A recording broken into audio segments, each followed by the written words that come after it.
Alright, well we're back to getting our diligence back up until the final scene, I guess. We only have 7 weeks left, which is plenty of time for us to get to 100, even though we are literally dying and need coffee funneled into our mouth, but that's fine. Don't even worry about it, Eddie. I can handle all of this. It don't even matter anymore.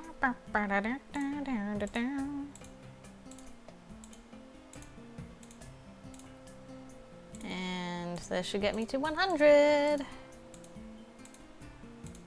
Okay. And then just for Eddie, I'll make sure to get some rest. Energy's not quite enough. Alright, we'll go to bed early one day. There you go. So tired. Oh, bed, how I've missed your warm embrace. Once in a while, you gotta treat yourself, girl. They make me feel better when I do them. Eddie is so cultured. I wonder if he finds me boring. Probably. That's creativity. Let's study and make ourselves more cultured these last couple of weeks. I completed several modules in an online course to become a certified nutritionist. Extra knowledge doesn't hurt, right? Yeah. One of my articles was published in my favorite medical journal. Nice. What else gives me... Yeah, we've never gone to the movie theater or visited town. I just want to see what that does for us. I'm curious. I hope Eddie didn't notice I fell asleep. All that walking tired me out. I swear that couple has laughed me 3 times. I give up. I'm going home. My drawing wasn't nearly as developed as everyone else's, but I still enjoyed myself, I guess. Skim some medical journals and learn about recent advancements in the medical field. Interesting. Alright, girl, how much more culture do you need? 3? Okay. Well, since you're tired, you can go to bed early and do a couple of yogas and a rest. So tired. I always leave yoga in a better mood. Took some time to myself. This is the last week. Final scene. I'm just gonna save here. That'll save me some time later when I have to come back here. Scene 10, everybody. I'm so nervous. This is where we find out if my choices were good or not. I retrieve my nursing clipboard and look it over, mentally preparing myself for my rounds and patient assessments. I hope I get all good patients today. Yes, that's right. Nurses label their patients as good or bad based on variables such as chattiness, irritability, etc. Makes sense. And we definitely pick favorites. Normally, I'm able to plaster on a smile and handle just about any patient, regardless of their temperament. However, I had a difficult time falling asleep last night for Lord knows what reason. Even sleeping pills couldn't knock me out. In fact, they seemed to make me more anxious, which doesn't even make sense to me. Long story short, I fell asleep at 4 in the morning while watching reruns of a cooking show in which participants sabotaged each other. Sounds great. It was entertaining, although I don't think I learned much about cooking, aside from the fact that it's really hard to make a good fruit pie while simultaneously having to balance a bowl of fruit on your head. Noted. I look up to see a technician making their way to the nurse's station, holding 2 cup carriers of Moonbucks coffee. Oh, ho, ho. Punny. Are those for everyone? The technician smiles and nods, extending a cup carrier towards me. I graciously accept and begin quaffing down the bitter brew. Drink it for the caffeine, not the taste, I remind myself. Got any info on my patients? I hold the clipboard up to the technician's eye level. Based on the dark circles below their eyes, I'm guessing they've been here for several hours already. Maybe the nurse who worked before me made some passing comments about some of my patients. If I can gauge what they're like beforehand, it'll help me figure out what order I'll do my rounds. Like, for instance, it helps to visit chatty patients last since they have a tendency to severely delay you. Right? The tired technician squints and studies the sheet for a moment before blurting out a few comments. Apparently the guy in room 73 is a little loopy from his morphine drip and thinks the nurses are stealing from him. The family of the patient in room 86 are all irritable, I'm informed. And finally, the man in room 95 doesn't have much time left. Oh no, is that Nathan? Okay, those first 2 are now officially at the bottom of my rounds list. should probably visit the guy that's not doing well first. Thanks! I wave at the technician before heading off to room 95. Seriously, those techs are lifesavers. As I walk, I look through the papers on my clipboard trying to find this patient's sheet. When I do, I stop dead in my tracks. Yeah, Nathan. Nathan Farrell, room 95. It's that nice old man that I met before. I really wanted him to pull through, but... No, don't think like that, Amy. There's still hope. I begin walking again, this time faster than before. When I arrive at his room, I notice that there are still no cards or flowers in the room, despite news of his condition worsening. Mr. Farrell? It's me, Amy. I'm your nurse for this morning and the early afternoon. I move next to his bedside and notice his eyes fluttering. They slowly open and focus on me, devoid of the light they held before. Amy. Hello. It's evident that death is only a stone's throw away. His once pearly, albeit liver-spotted skin now bears a pale yellow hue, and his sunken cheeks reveal that he's lost quite a bit of weight. You're the girl with the troubled look.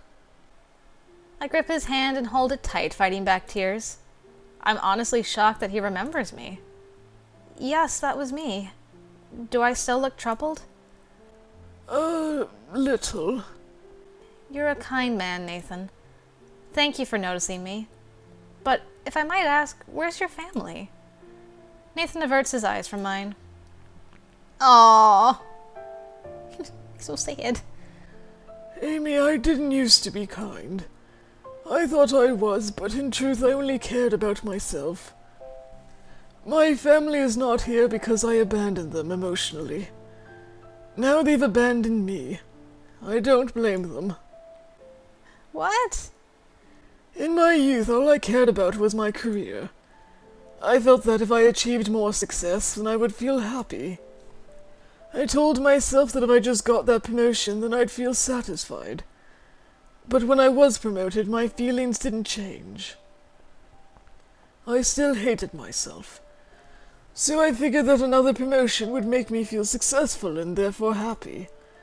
I thought that if I made it to the top, if I were a success, then I'd finally love myself. I'd finally feel like I was worth something. Rather than focusing on accomplishing outward things, I should have turned my focus inward. Stuff. Accomplishments. They don't make you happy. If you're unhappy, it's because something inside of you is broken. Fix it. Don't try to fill it with things and accolades like I did. In my pursuit of happiness, I neglected my family. For years, I blamed them for my unhappiness. I'm not happy, so you must be doing something wrong. You must be a bad wife. You must be a bad daughter. My colleagues were happy, so why wasn't I? I was doing everything that I was supposed to as a husband and father, so it must have been their fault. I was so wrong. The problem was with me. I've accomplished much, earned much, and received the laud of my former colleagues, but it all amounts to nothing. Without love, we are emotionally and spiritually bankrupt. No amount of money can ever fill that void. Tears spill down my cheeks as I listen to his heavy words. Yeah, I was thinking this sounds like Eddie of the future. When Eddie is on his deathbed, will he share similar regrets? An urgency surges within me, giving me a boldness to beg Eddie to listen to Nathan's wisdom. But I also don't want to leave Nathan. He's been alone for so many years, and I don't want him to be by himself in his last moments. Well, this is the end. This is the last scene. So either way, I'm going to get a happy ending. Well, or a sad ending. I'm going to get one of the two endings, so we'll just pick the first one for now. Make Eddie talk with Nathan. Nathan, can I pause, hesitant to directly ask if I can leave. There's something I have to do. The look in his eyes assures me that he understands. Go. I dart out of the room and sprint down the hallway towards Eddie's office. My chest is pounding and my cheeks are still wet with tears. Other hospital officials, clearly alarmed, call out to me. I shouldn't be running down the corridor, but I don't care. I need to do this now before I lose my nerve and, more importantly, before I lose Nathan. Professor Task's office? What? I guess you got upgraded to a nicer office after your last one? I slam the door open to Eddie's office, breathing heavily as I do. Eddie is talking on the phone, but the annoyed look on his face changes to an alarmed one at the sight of me. Amy, what? Agitated and a little worried, Eddie tells the person on the other end of the line as politely as he can that he'll need to call them back. Once done, he scans my body with his eyes and makes his way towards me. Have you been running? I grab his wrist and pull him towards the door. Come with me. He resists, jerking his hand away. Amy, what's wrong? Just come with me. You know I can't. Now what is it? In a frustrated fit of desperation, I extend my hand towards him and raise my voice. Trust me! Tears roll down my already wet cheeks and my breathing becomes even more uneven. What will I do if he doesn't take my hand? Will he ever trust me? Although hesitant, Eddie finally clasps my hand. Oh, Eddie. He probably thinks I'm crazy, but he must know that I wouldn't ask him to do something like this unless it was important. I'm not a particularly dramatic person. Ooh. So spectacles like this are unusual for me. Aw. We rush to Nathan's room where the old man recounts his tragic story to Eddie. I cry again as I listen, but when I look at Eddie, he appears unmoved. I can't read his reaction. After Nathan finishes, silence fills the room. Through a sideways glance, I observe my husband. I still can't tell what he's thinking. Finally, Eddie stands. I've got to go. Without another word, he turns and exits the room. I'm shocked. How can you not be moved by such a story? I mean, Eddie's not one to, burst out crying. I apologize to Nathan, then storm out of the room. I see Eddie's back, only a mere few feet away, slowly making his way back to the office. Eddie! Furious, I grab his shoulder and spin him around so that we're facing each other. I immediately regret my anger. Oh? Yeah, see, he's crying. He never cries. Eddie's eyes are blotchy, swollen, and marred with tears. I'm stunned. I've never seen Eddie cry before. I grab his hand to squeeze it. I grab his hand and squeeze it, I guess, in a feeble attempt to provide some comfort. Eddie takes a few moments to steady his breathing, then speaks. I didn't want you to see me like this. It's okay. I cry all the time. I was crying 5 minutes ago, remember? It's nothing to be ashamed of. I rub his hand and smile at him. I'm always striving to be better. In truth, I think I want to be perfect, even though I realize that that's an impossibility. I want you to think that I'm worthy of you. Oh, Eddie. I've thrown myself into my work because I know that there I'm not a failure. I know that I'm not a good husband, but I didn't know how to fix it. I was frustrated, and I didn't want you to see me like that. So I pushed you away. I ignored you. I hid from you. But marriage isn't about being perfect. It's about being vulnerable. Eddie looks me in the eyes, and I can see that his are filled with concern. I'm sorry. I've hurt you, maybe even irreparably. Why did you even marry someone like me? At this point, my eyes are like a full-blown water faucet. I'm holding back the tears here. I search my thoughts for the answer, but words fail me. My heart, however, gives me the correct response. Smooch time. I place my hands on Eddie's wet cheeks and gingerly pull his lips to mine. This act startles him at first, since he was undoubtedly expecting a different type of response. However, after a few moments of dazed uncertainty, he wraps his arms around my waist and pulls me close to him, kissing me deeply. After several moments, I pull away slightly and whisper in his ear. Aww. I married you because I love you, and I always will. Eddie then grins that boyish grin of his. It's the same boyish grin that I fell in love with. It's also the one I haven't seen in months. Whoa! Next, he does something he hasn't done since the day we were married. He scoops me up off of the ground and holds me in his arms as if he were carrying me over the threshold a second time. This warrants another kiss, I think, and I giggle in delight as he spins me whimsically once before setting me back on the ground. It feels like a scene out of a romance novel, which is quite unexpected considering my husband is more the stoic rather than the passionate type. I just gotta see this. Ah, that's so cute. His idea of romance is taking out the trash. I'd find that romantic. I don't want to take out the trash. Suddenly, Eddie begins to speak once again. I understand now. I will change, I promise. I place my finger on his lips, shushing him. Shh, I trust you. And then sometime later... Family man. Oh right, we were pranky.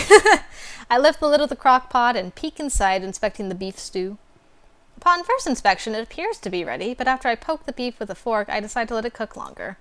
It's still not as tender as it should be. I've taken to using my crock pot more frequently, since meals can cook for several hours while I'm at work. Though the main reason I love my crock pot is because it's pretty hard to screw up dumping several ingredients into a pot and setting a timer. I haven't burned anything since I've used it. Knock on wood. As I'm setting the timer for an additional 30 minutes, I feel a fluttering sensation in my stomach. I place my hand on the spot and smile. Baby is moving. My phone, which is on the counter just a few feet away, suddenly starts buzzing. With one hand still on my stomach, I use the other to answer the call. Hello? Hey Amy, how's your day going? Fantastic. The baby was just moving. Darn. I hope he does it again after I get home. Or she. A welcome addition regardless. Although a boy would be great, because studies have shown that siblings growing up with an older brother are more likely to... Eddie. My tone is gently reprehensive. But I'm sure that they'll be great, whatever their gender. Eager to change the subject, Eddie starts again. I was just calling to let you know that I'll be home in about 30 minutes. You got off early again? Yeah. With less responsibilities come less hours. Dinner should be ready by then, so your timing is perfect. Alright. See you soon. Love you. Love you too. He said love you too instead of uh-huh. I smile, knowing that his words are genuine. Since talking with Nathan, Eddie has gone from working 80 hours a week to 50. Whew. He's been lobbying to get his hours cut down to 40 a week, saying that he'll need more time with his family once the baby is born. I've never worried about Eddie being able to provide financially, but I have worried about his emotional availability. By reducing his hours, I know that Eddie can provide for us in all aspects. That took some sacrifice on his part, but I'm confident that the time he'll gain with us will be an invaluable replacement. The fluttering in my stomach begins again, and I gleefully ponder what the future will hold for our newly blossoming family. Family man unlocked. Aww. Yay. So cute. What poem you got for me? Or, a man should never neglect his family for business. Walt Disney. Wise words, Mr. Disney. And, oh, discipline. The travel agent. Okay, I guess this is the special ending. I thought that was the special ending. Pardon-moi. The fax machine beeps, indicating the arrival of a new document. It's hard to believe that anyone these days would still use a fax machine, but some of my clients are old school. As I'm comparing the prices of flights from Dallas to Madrid, my phone rings. I answer but put it on speaker so I can still browse listings with both hands. Hello? Oh, hello. Hey Amy, how's work? Good. I'm currently booking a flight for this couple's honeymoon. Sounds exciting. How's Caleb? Aw, you had a boy. I just got him down for a nap a few minutes ago. He was really fighting it, but eventually he gave in. That mobile you bought him really helps. He loves the little dinosaurs and the song that it plays. Aw, just like his old man. In another life, I would have been a paleontologist. And you'd have a different wife, because I hate dinosaurs. How can you hate dinosaurs? Come on, nobody hates dinosaurs. Don't pretend like you can resist my masculine charms. No matter what the alternate universe, you'll always be crazy about me. You need an ego check. But you're right. I'm glad that Eddie has started calling me during his breaks. It's amazing how a few minutes of chatter in between work has helped to grow our relationship substantially. I don't know if I've ever told you, but I'm proud of you. Working as a travel agent from home so that you can supplement our income while still raising our son. You're more ambitious and dedicated than I thought. Well, Caleb has 2 hardworking parents to look up to. I think he'll turn out okay. As I'm talking, I hear Eddie's pager beep through the phone. Darn, I've gotta go. I'll see you when I get home. Love you. Love you too. The phone clicks as Eddie hangs up. I lean back in my chair, taking a moment to thank God for the life I've been blessed with. Suddenly, my computer dings, meaning I've just received a new email. All right, time to get back to work. Hooray! What a happy ending, though. Right, guys? That was so much better than Aaron's route. Oh gosh, can we just forget Aaron ever existed? Ugh. There was some, like, Amy still kind of grated on me a little bit in this route, but she was a lot better. And Eddie, you were perfect. Nothing like how you were in Aaron's route, actually. So that was a relief. That was wonderful. I love that. I hope you guys enjoyed it as well. And that's only one of the happy endings, though, so I hope you'll join me for the second happy ending. Until then, I'll see you later, guys.